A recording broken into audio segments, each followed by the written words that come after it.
네, 안녕하세요. 자, 오늘도 제가 설교를 해보겠습니다. 오늘이 녹화하는 날이 주일인데요. 주일 잘 보내고 계시죠? 오늘 설교한 내용으로 여러분들과 함께 다시 나누고자 합니다. 제가 요즘 요한복음으로 큐티를 하고 있는데요. 오늘 설교가 소경을 보게 하신 예수님입니다. 본문은 요한복음 9장 1절부터 7절까지 말씀입니다.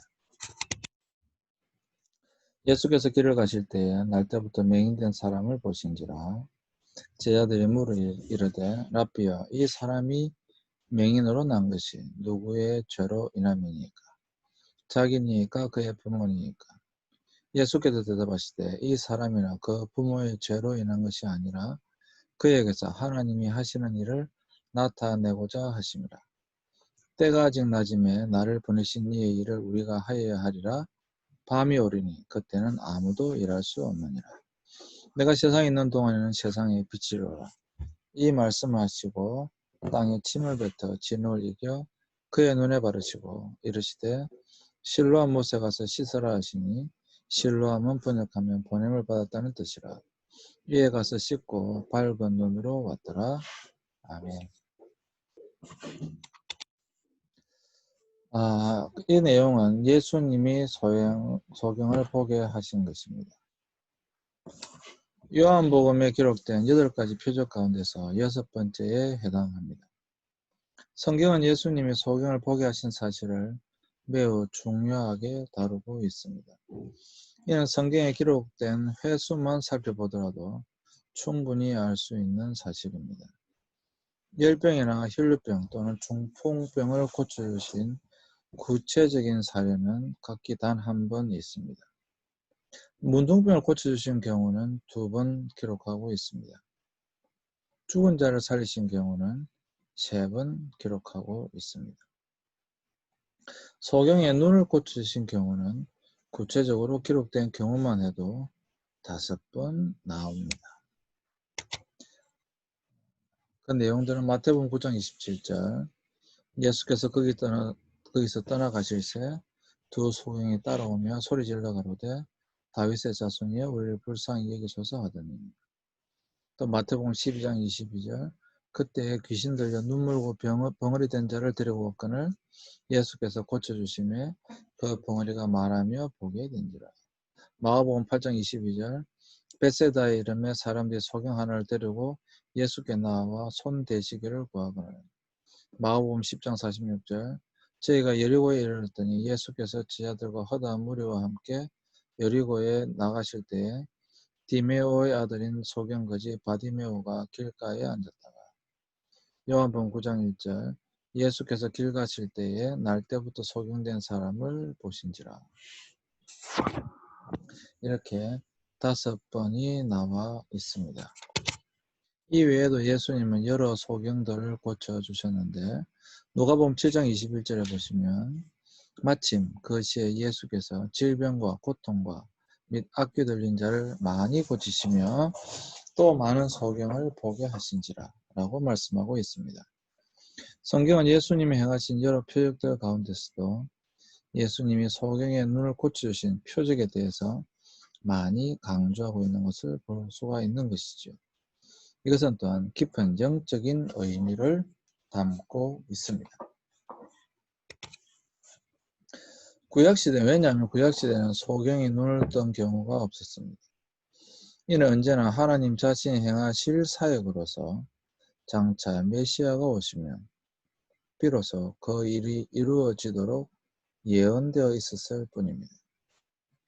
시편 146편 8절에 보면 여호와께서 성역의 눈을 여시며 여호와께서 비굴한 자를 일으키시며 여호와께서 의인을 사랑하시며, 이사야 29장 18절에도 그날에 기머거리가 책의 말을 들을 것이며 어둡고 캄캄한 데서 소경의 눈이 볼 것이며, 이사야 35장 5절에도 보면 그때 소경의 눈이 밝을 것이며 기머거리의 귀가 열릴 것이며, 또 이사야 42장 7절에도 내가 소경의 눈을 밝히며 갇힌 자를 옥에서 이끌어내며 허감에 처한 자를 간에서 나오게 하리라. 항상 구약에 예언되어져 있는 것처럼 메시아가 오시면 할 사역 중에 굉장히 중요한 내용으로 소경의 눈을 밝힌다라고 하는 것입니다. 이처럼 소경에 보게 하는 것은 하나님의 사역으로서 오직 하나님의 보내심을 받은 메시아만이 이 일을 행하실 수 있었습니다. 요한복음은 예수님의 신성을 강조하고 있습니다. 예수님은 하나님의 아들이시다. 예수님은 하나님이 보내신 메시아이다. 곧 그리스도이시다. 요한복음은 이 사실을 계속해서 강조하고 있습니다. 요한복음은 예수님이 행하신 많은 표적들 가운데서 대표적이고도 독특한 표적들만 골라서 기록한 것이 바로 요한복음입니다. 우리가 너무도 잘 아는 것처럼 요한복음은 공관복음서에서 누락된 것을 기록하고 있습니다. 그러면서 예수님이 하나님의 아들이신 것을 증거하고 있는 것이지요. 그런데 여기서 특별히 소경의 눈을 보게 하신 이 표적을 소개하고 있는 이유는 그만큼 예수님의 신성, 그 예수님이 하나님의 보내심을 받은 메시아이심을 분명하고도 확실하게 보여주고 있기 때문입니다. 아까 말씀드린 것처럼 구약에 예언되어져 있는 바와 같이 메시아가 오시면 할 사역이 무엇인가 하면 바로 소경의 눈을 뜨게 하는 것입니다. 오늘 본문을 통해 우리는 세 가지를 볼 수가 있습니다. 첫 번째가 예수님과 소경의 만남입니다. The encounter. 그 두 번째가 실명의 원인입니다. The cause. 또 세 번째가 예수님이 행하신 표적입니다. The sign. 첫 번째, 예수님과 소경의 만남입니다.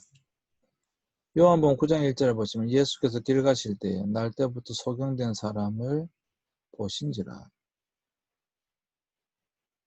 먼저 상황을 살펴보면 오늘 본문 바로 앞절은 이렇게 기록하고 있습니다. 요한복음 8장 59절을 보면 저희가 돌을 들어 치려 하거늘 예수께서 숨어 성전에서 나가시니라. 유대인들은 예수님을 죽이고자 돌을 들어 치려 했습니다. 그들은 예수님이 하나님을 자신의 친아버지라 칭함으로써 자신과 하나님을 동등시하는 신성모독의 죄를 범했다고 보았기 때문입니다. 레위기 24장 16절에 보시면 여호와 이름을 회방하면 그를 반드시 죽일지니 온 회중이 돌로 그를 칠 것이다. 외국인이든 본토인이든지 여호와 이름을 회방하면 그를 죽일지니라. 이렇게 말씀하고 있습니다. 그래서 예수님이 자신이 아버지라 칭하였기 때문에 하나님을 자신의 친아버지라 칭하였기 때문에 또 자신과 하나님을 동등시한 것으로 여겼기 때문에 이 유대인들은 예수님을 신성모독의 죄로 돌로 쳐 죽이려고 한 것입니다. 그래서 예수님은 성전 밖으로 나 있는 길을 걸어가고 계셨습니다. 사실 유대인들의 추격을 피해서 나가시는 길이었기 때문에 자연히 그 걸음은 빨랐을 것입니다. 그렇지 않습니까? 유대인들이 돌로 들어 쳐 죽이려고 하는 그런 상황이었기 때문에 유대인들에 피해서 예수님은 나가고 계셨기 때문에 자연히 그 걸음은 빨랐을 것입니다. 천천히 가시지는 않았을 겁니다. 이때 날 때부터 소경된 사람을 만나시게 됩니다. A man born blind. 유대인들의 핍박을 피해서 성전을 나가시던 예수님은 성전 밖에서 한 사람을 만나셨습니다. 그는 날 때부터 소경이었습니다. 2절 말씀을 보면 예수님뿐만 아니라 제자들도 그가 날 때부터 소경이었다는 사실을 알고 있었습니다. 그만큼 그 소경은 이미 모든 사람들에게 잘 알려진 인물이었습니다. 왜냐하면 그 소경은 이미 오랫동안 그곳에 있어 왔기 때문입니다. 그는 그곳에 앉아서 지나가는 사람들에게 구걸을 하고 있었습니다. 성전에는 항시 수많은 사람들이 드나들고 있었습니다. 날 때부터 소경된 사람이 구걸하기에는 그곳이 매우 적합한 장소였을 것입니다. 실제로 제가 해외 여러 곳을 가보면 가장 많은 구걸하는 사람들이 있는 곳이 어디인가 하면 주로 종교 시설의 앞입니다. 힌두교라고 하는 힌두교 템플 앞이고요. 불교라는 불교 사원 앞이고요. 사실 어느 나라든지 종교 시설 앞에 지금도 구걸하는 사람들이 가장 많습니다. 저는 인도 선교사였기 때문에 캘커타의 마더 테레사를 아마 아실 것입니다. 마더 테레사 하우스에는 마더 테레사 하우스 안보다 밖에 사람이 훨씬 많습니다. 물론 지금은 많이 바뀌었지만 제가 98년도에 인도 선교사로 갔을 때는 사실 마더 테레사 하우스 안보다 마더 테레사 하우스 밖에 사람이 훨씬 많아요. 누워있는 사람들이. 사실 마더 테레사 하우스가 그렇게 큰 건물은 아닙니다. 워낙 마더 테레사가 칭찬을 받고 훌륭한 사역을 한다고 여겨졌기 때문에 사실 깔리 사원에서 한 귀퉁이를 준 것입니다. 사실 캘커타의 마더 테레사 하우스가 어떻게 되어 있냐면요. 죄송합니다. 어떻게 되어 있냐면요.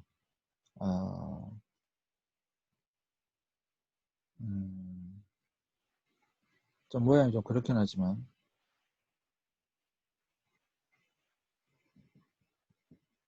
이렇게 되어 있어요. 그리고 이쪽에 또 다 다른 건물이 있고요. 쭉 이렇게 건물이 있습니다. 이제 골목 이렇게 들어오면 되는데 들어와서 보시 들어가면 되는데 여기서부터 여기까지 다 깔리 사원입니다. 그리고 여기가 마더 테레사 하우스예요. 여기가 자비의 집입니다. 마더 테레사 하우스 사이가 하는 자비의 집이고요. 그 다음에 이 전체가 다 뭐냐면 깔리 사원입니다. 힌두교 템플이죠. 힌두교 사원입니다. 깔리 사원. 그러니까 이 큰 건물에 한 기퉁이를 요만큼을 줘서 마더 테레사하고 사역을 하라고 한 것입니다. 이 안에 자비의 집이니까 죽어가는 사람들이 이게 있는 곳인데, 이 밖에 사람이 그때 훨씬 더 많았어요. 그러니까 이 힌두교 사원에 들어가는 사람들의, 도움을 받기 위해서 이 주위에 거지들이 훨씬 많이 있었어요. 사실 이거는 뭐 어느 나라를 가더라도 마찬가지죠. 필리핀에 가보시면 필리핀에 그 가톨릭 국가잖아요. 가톨릭 국가는 아니지만 가톨릭이 세잖아요. 그러니까 거기도 보시면 가톨릭 사원 밖에 가톨릭 교회 밖에 정말 많은 구걸하는 사람들이 있는 것을 볼 수가 있습니다. 그러니까 이때도 마찬가지였다라고 하는 것이죠. 성전으로 들어가는 사람들이 그래도 물론 사람들도 많이 다니기도 하고 그 사람들이 좀 더 잘 도와주기 때문에 성전 주위에 성전으로 가는 길 주위에 항상 많이 이렇게 구걸하는 사람들이 있었습니다. 이 날 때부터 소경된 사람도 이곳에서 구걸하기 위해서 와 있었던 것이죠. 이때 예수님의 주권적 은혜가 임하십니다. 날 때부터 소경된 사람은 예수님을 한 번도 본 적이 없었습니다. 그럼 지금도 자기 앞을 지나가시는 예수님을 전혀 볼 수가 없습니다. 그러게 그는 예수님을 향하여 오 다윗의 자손이여 나를 고쳐주소서라고 외칠 수도 없었어요. 사실 누가 지나가는지도 몰랐습니다. 왜냐하면 또 예수님은 그때 도망가고 계셨기 때문에 특별히 뭐 자기 자신을 드러내시면서 도망가신 것도 아니었을 것입니다. 그런데도 예수님은 그를 주목하여 보시고 그의 눈을 고쳐주셨습니다. 그 후에 예수님은 다시금 그를 만나서 그의 영혼도 구원해 주셨습니다. 이처럼 이 소경이 눈을 뜨게 되고 구원을 얻게 된 것은 전적으로 예수님의 주권적인 은혜인 것입니다. 우리가 구원을 얻게 된 것도 전적으로 예수님의 주권적인 은혜였음을 잊지 말아야 합니다. 본래 우리는 죄와 허물로 죽었던 자들입니다. 영적으로 보면 우리도 날 때부터 소경된 자들입니다. 그러기에 우리는 하나님을 볼 수가 없었습니다. 예수님을 볼 수가 없었습니다. 이러한 우리를 예수님은 찾아주셨습니다. 예수님은 자신을 돌로 치려 하는 유대인들을 피해 급히 성전 밖으로 나오시던 중이었지만 예수님은 날 때부터 소경된 사람 앞에서 그를 구원하시기 위해 가시던 걸음을 멈추셨습니다. 이처럼 예수님은 자신이 처한 위급한 상황을 전혀 아랑곳하지 않으셨습니다. 예수님은 언제나 우리의 문제에 깊은 관심을 기울여 주시는 것입니다. 예수님 우리의 필요를 결코 외면하지 않으십니다. 예수님은 가련한 우리 앞을 그냥 지나쳐 가시지 않고 언제나 우리 앞에 멈추어 서십니다. 우리를 찾아주시고 우리의 모든 문제를 해결해 주시는 예수님의 주권적인 이 사랑과 은혜 잊지 마시기 바랍니다. 사실 제가 구원받은 것도 마찬가지입니다. 제가 예수님을 찾아 나섰던 것이 결코 아닙니다. 저도 고등학교 2학년 때부터 교회를 본격적으로 다녔습니다. 어떤 이유에 의해서 교회에 나가게 되어졌습니다. 그리고 일단 나갔으니 교회는 잘 다녔습니다. 교회를 나가니까 당연히 교회에서는 세례를 받으라고 했겠죠. 그러나 저는 세례를 받지 않았습니다. 왜냐하면 저는 목사님이 세례 받으라고 하면 대놓고 저는 예수 믿지 않습니다. 저는 예수님이 메시아인 것, 그리스도이신 것을 믿지 못합니다. 저는 예수님이 하나님인 것을 믿을 수가 없습니다. 어떻게 인간이 신이 된단 말입니까? 저는 믿을 수가 없습니다. 라고 이야기를 했습니다. 실제로 저는 믿기지가 않았기 때문에 그렇게 이야기했던 것입니다. 그러다가 이제 89년도에 군대를 갔는데 그 군대 신병교육대에서 그 추운 이제 물론 추위가 막 끝나가고 있었지만 전방은 여전히 추웠습니다. 제가 전방으로 갔으니까요. 거기서 신병교육대에서 사단에서 이제 위문 공연을 온 거죠. 사단 교회에서. 그래서 그때 목사님 설교 하도 기억나지 않습니다. 그런데 찬양을 하는데 그 교회에서 찬양팀 와서 찬양 인도를 했을 거 아닙니까? 찬양을 하는데 실로암 찬양을 하는데 제가 그냥 성령의 역사로 말미암아 그 찬양 가운데 감격을 해서 눈물을 터뜨렸습니다. 사실 실로암 찬양은 굉장히 빠르고 어두운 밤에 캄캄한 밤에 새벽을 찾아 떠난다. 굉장히 빠른 박수치며 찬양하는 거잖아요. 근데 그때 찬양할 때 주여 당신께 감사하리라 실로암 내게 주심을 나에게 영원한 사랑 속에서 떠나지 않게. 그 실로암 찬양의 그 가사가 정말 저를 그냥 그 가사 속에서 성령이 역사하셨고 예수님께서 나를 찾아오셨고 제 눈을 열어주셨습니다. 주권적인 예수님의 사랑이죠. 제가 예수님을 찾았던 것이 아닙니다. 제가 금식하며 기도한 것도 아니고 열심히 기도한 것도 아니고 부르짖어 기도한 것도 아니었습니다. 전 예수님을 믿지 않았습니다. 그런데 예수님이 찾아오셨습니다. 예수님께서는 이 날 때부터 소경된 이 사람에게 찾아오셨습니다. 사실 예수님은 피해 가시는 굉장히 위급한 상황이었는데 피해 가시던 길을 멈추시고 찾아오셨습니다. 동일하게 저 의정부 상봉리 보충대 저 의정부에서 신병교육대에서 제가 25사단이거든요.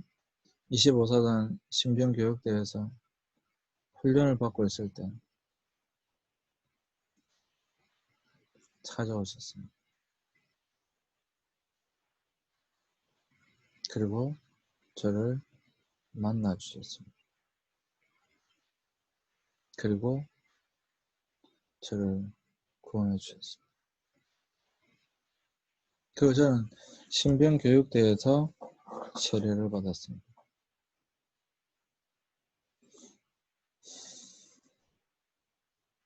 하나님의 은혜이죠. 전적인 하나님의 은혜. 예수님의 주권적인 사랑과 은혜. 이 날 때부터 소경된 사람을 찾아오셔서 눈을 열어주셨던 것처럼 저에게 찾아오셔서 제 영적인 눈을 열어주셨습니다.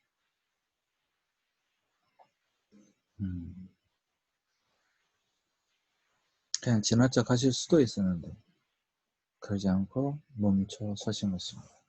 그 신병교육 때에 뭐 수백 명 있었을 거 아닙니까? 네, 물론 얼마나 많은 사람이 예수 믿게 되는지 모르겠으나 그 수백 명 중에 성령께서 저에게 역사하셨고 제가 변화되어졌고 제 눈이 열려진 것입니다. 이 예수님의 주권적인 사랑과 은혜를 잊지 않는 저와 여러분들이 되었으면 좋겠습니다. 자, 실명의 원인은 잠시 쉬었다가 하도록 하겠습니다. 잠시 쉬겠습니다.